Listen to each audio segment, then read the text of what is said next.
Depuis la décision de Twitter de bannir définitivement le compte officiel de Donald Trump, de nombreuses voix s'élèvent, notamment en France et même chez certains de ses opposants déclarés, pour crier à la censure. Cette position, politicienne ou partisane, relève d'une triple hypocrisie, comme nous allons le voir. Premièrement, certains font mine de découvrir le pouvoir que se sont arrogés les GAFAM, ces fameux mastodontes numériques de la Silicon Valley. Ce n'est pourtant pas un secret que les réseaux sociaux sont des entreprises privées, motivées par la volonté de tirer bénéfice de leurs activités, autrement dit de dégager des profits pour leurs propriétaires, les actionnaires.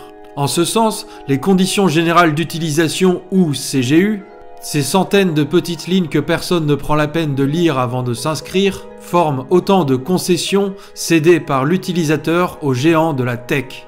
Entre autres joyeusetés, le monopole de la plateforme et de ses modérateurs pour décider de quel contenu est valable ou contraire à ses règles, la vente des données personnelles même publiées à titre privé auprès d'acteurs du commerce, et le traçage permanent avec la mise sur écoute par le biais du micro de votre téléphone, ou avec votre position GPS, ces deux options étant obligatoires pour faire fonctionner l'application sur votre smartphone.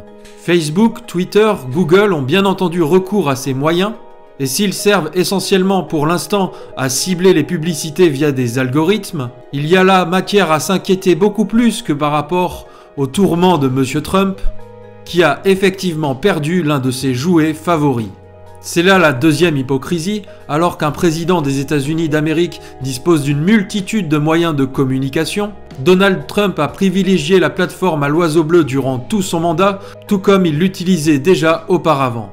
Il faut dire que Twitter lui allait parfaitement. Un concentré de quelques mots, balancés frénétiquement et parfois en majuscules, pour simplifier à l'extrême ses positions politiques. S'il faut lui reconnaître qu'il n'a jamais prétendu être l'auteur d'une pensée trop complexe pour être comprise du commun des mortels, contrairement à un certain locataire de l'Élysée, Trump a usé et abusé des tweets, souvent contradictoires d'une minute à l'autre, et quelquefois si virulents qu'ils étaient capables de provoquer des incidents diplomatiques. Cette façon de communiquer n'est pas à la hauteur des exigences auxquelles devrait s'astreindre un chef d'État ou de gouvernement, de surcroît dans la principale puissance économique planétaire.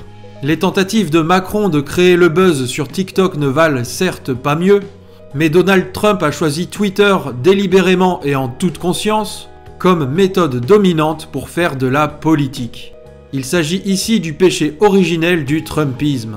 Abaisser terriblement le niveau des idées et des pratiques de la politique pour que chaque décision prise tienne en 280 caractères et même 2 fois moins avant novembre 2017.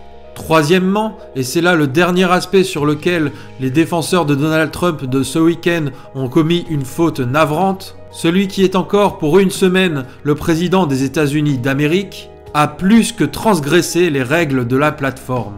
Lui qui affectionne particulièrement les accusations en fake news vis-à-vis de ses opposants, a pris un juste retour de bâton avec cette mise à l'écart tout à fait justifiée, étant donné les dégâts qu'il aura causés en chauffant à blanc ses supporters. Sur les réseaux sociaux, les mesures coercitives concernaient principalement, jusqu'à présent, les militants révolutionnaires, les défenseurs de la classe ouvrière ou autres transgresseurs de la pudeur anglo-saxonne.